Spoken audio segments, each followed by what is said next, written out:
Bonjour à tous, ici Baptiste Lambert. Alors je suis à Sharm el-Sheikh en Égypte et j'assiste au premier sommet entre l'Union européenne et les pays arabes.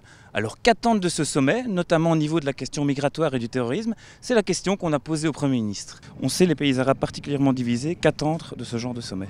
C'est la première fois que les Européens ont l'occasion d'un contact à très haut niveau avec les pays arabes. C'est d'ailleurs curieux qu'on ait attendu aussi longtemps pour avoir un tel contact. Et c'est important parce que nous sommes confrontés à des défis globaux. Les questions de migration, les questions d'insécurité, les questions de terrorisme ont un impact direct en Europe. On a vu des attentats tragiques à Paris, à Bruxelles. Donc développer de la coopération pour lutter contre le terrorisme, faire reculer l'insécurité, faire reculer le radicalisme qui peut mener à la violence, c'est une priorité pour nous.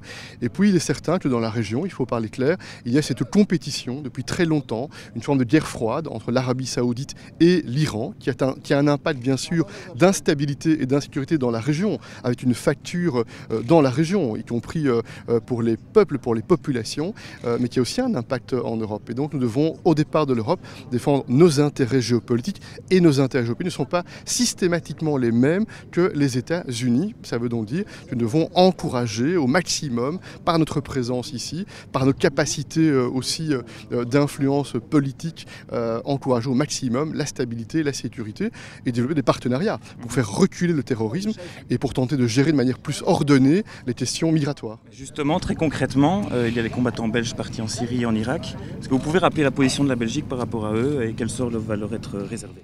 Nous souhaitons au maximum que des décisions de justice soient prises dans la région, dans les pays où des crimes ont été commis, ou alors une forme de justice internationale.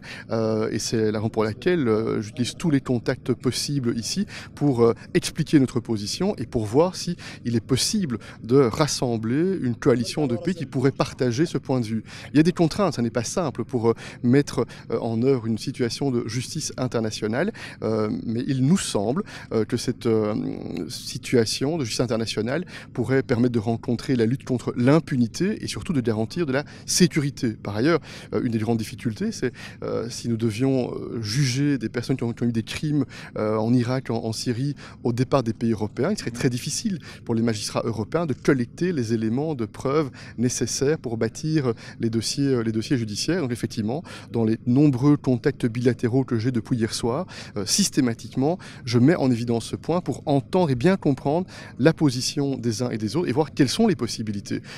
Deux priorités pour nous, garantir la sécurité, et deuxième priorité, tenter de mettre en place un mécanisme de justice internationale si on peut rassembler des partenaires pour le faire.